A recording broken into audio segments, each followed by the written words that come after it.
Let's take a look at the top scorers, the guys putting the ball at the back of the net, and maybe this season we'll just see somebody break the goal scoring record in the Nigeria Professional Football League. Let's quickly see it. And okay, this is what the table looks like, guys. We have Plateau United on top, followed by MFM.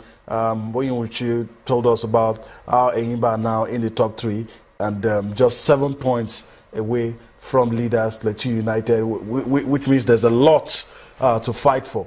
And if you have, if Enyimba is behind you at this point with just 7 points, you'll have to be afraid. So followed by FC Ifeanyi El Kanemi Warriors, Lobby Stars, Niger Tornadoes, Nasarawa United, Kano Pillars, and ABS. That's what the top 10 looks like. At the very bottom, the Stars, you know, not shining. The Stars are dominating. Not shining at all. They're getting dimmed every second. You have Shooting Stars, Remo Stars, Gombe United, and Sunshine Stars. You really don't want your team to be in this position. But then again, the difference between 20 and 11 is just 7 points. So a lot. Any of these teams can still be dragged down if you're not. So it's too early to start picking your candidates for the drop. Yeah. It's too early. But we'll see what happens as the days go by. All right, now let's quickly take a look. Toby, let's talk about the guys scoring the goals. Any changes so far? Yeah, just one change this week. Mfaundo scored, a brace against Abia Warriors. I mean, great win for them, great goals. And that's, his 10th goal of the season and his 40th league goal.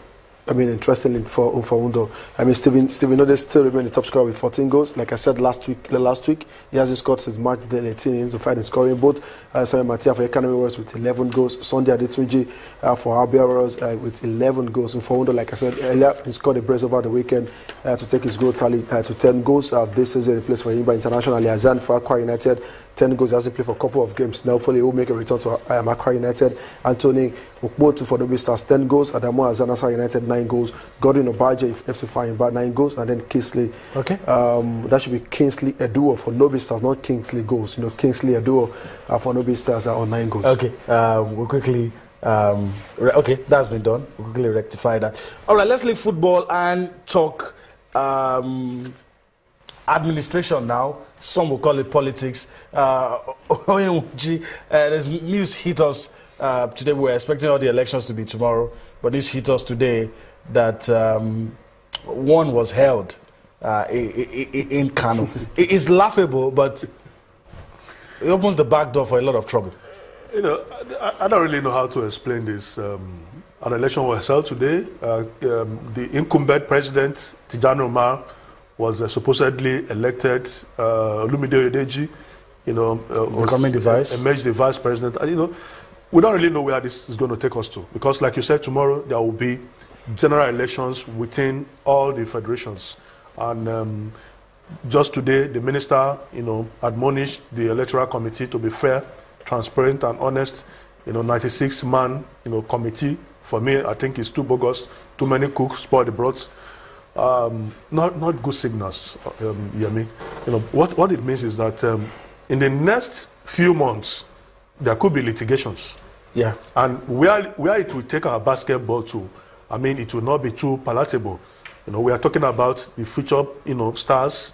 We are talking about a lot of things that have been achieved in the past 3 or 4 years. Everything is likely going to go down the drain if care is not taken. So I think the Honorable Minister should also look at it and provide lasting solutions as soon as possible, so that basketball will not be dragged into serious crisis. Wow. We just wait to see how the event unfolds, especially with tomorrow, with the general elections, whether or not another set of people will be elected.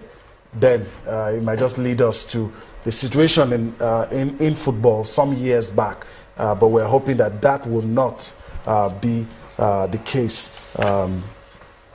for Nigerian basketball, for the sake of the future generations, for the sake of the stars yet to be discovered. All right, guys, let's move on. Let's quickly tell you that teams are preparing for the FIFA Confederation Cup. A lot of them putting finishing touches to their preparation. Portugal and some, we talked about Cameroon earlier. All of them putting finishing touches to their preparation, and it's the dress rehearsal for the World Cup. A lot of teams use this to test the facilities, acclimatize with the situation in the host country for the World Cup, just to prepare themselves to see how the Mundial will be for them. So, and then Portugal has been doing that of late, so we'll see how all of that pans out at the FIFA Confederation Cup.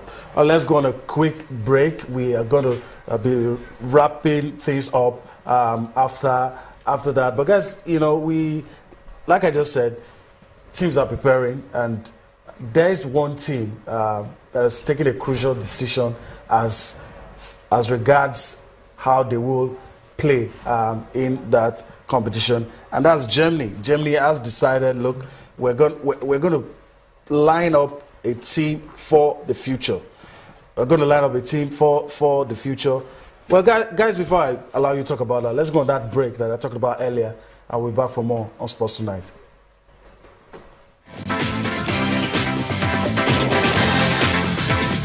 All right, welcome back. As I will have to wrap up the show tonight, we hope that you've enjoyed everything and that we've been able to do. Guys, I want to thank you for taking out time to be here this lovely Monday. Hopefully, we'll do this again sometime during the week.